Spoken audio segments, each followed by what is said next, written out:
Assalamualaikum warahmatullahi wabarakatuh. Halo anak-anak semuanya, kembali lagi sama Ibu. Di sini Ibu akan menjelaskan tentang proses Islamisasi di Banten dan peninggalannya. Kabar anak-anak semua gimana nih? Baik semua kan ya? Semoga kalian semua dalam keadaan sehat ya. Nah, pertama-tama Ibu akan menjelaskan tentang sejarah penyebaran Islam di Banten. Nah, sebelum agama Islam berkembang di Banten itu, masyarakat Banten masih hidup dalam tata cara kehidupan tradisi prasejarah dan dalam abad-abad permulaan Masehi ketika agama Hindu-Buddha berkembang di Indonesia. Hal ini dapat dilihat dari peninggalan purbakala dalam bentuk prasasti arca-arca yang bersifat Hinduistik dan bangunan keagamaan lainnya. Sekitar permulaan abad ke-16 di daerah pesisir Banten sudah ada nih teman-teman semua sekelompok masyarakat yang menganut agama Islam. Nah, penyebarannya itu dilakukan oleh salah satu seorang pemimpin Islam yang dikenal sebagai wali besar dari Cirebon. Ada yang tahu nggak siapa?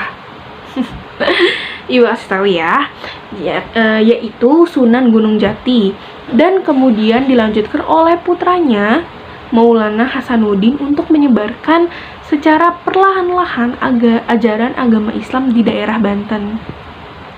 Nah, Sultan Maulana Hasanuddin ini sangatlah berpengaruh, pokoknya sangat-sangat berpengaruh dalam penyebaran Islam di Banten, karena beliau ini adalah seorang sultan yang pertama kali menjadi penguasa di kerajaan Islam di Banten. Nah, beliau mendirikan Kesultanan Banten, bahkan beliau mendapatkan gelar Pangeran Sabakingking atau Sedakikin. Lucu ya namanya. Nah, gelar tersebut itu dipersembahkan dari kakeknya, yaitu Prabu Surasowan.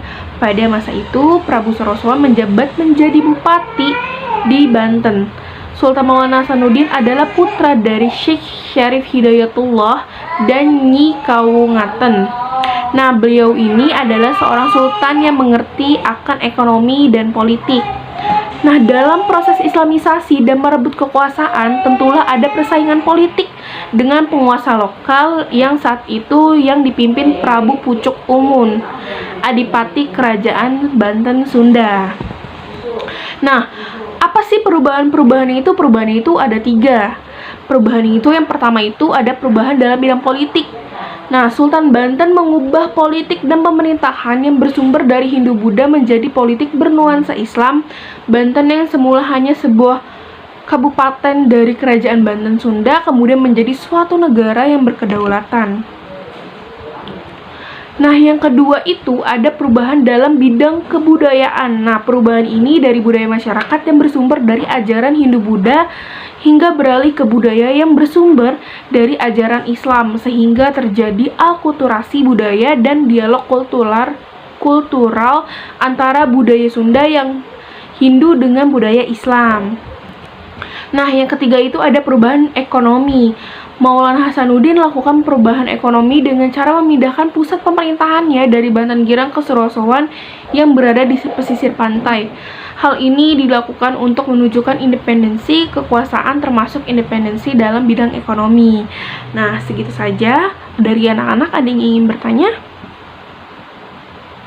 Kalau dirasa sudah mengerti semua, Ibu akan memberikan tugas untuk kalian perseorangan dengan membuat suatu PPT, boleh PPT yang unik tapi secara individu. Ibu tidak mau dengan kelompok, secara individu PPT tentang Islamisasi di Banten dan peninggalannya ya teman-teman. Pokoknya seunik apapun cara kalian, atau membuat video pun boleh, pokoknya antara PPT atau video. Nah, kalau video Ibu mau kalian upload di YouTube kalian masing-masing. Kalau untuk PPT Ibu mau kalian nanti mengumpulkan di link yang Ibu sudah kasih ya nanti.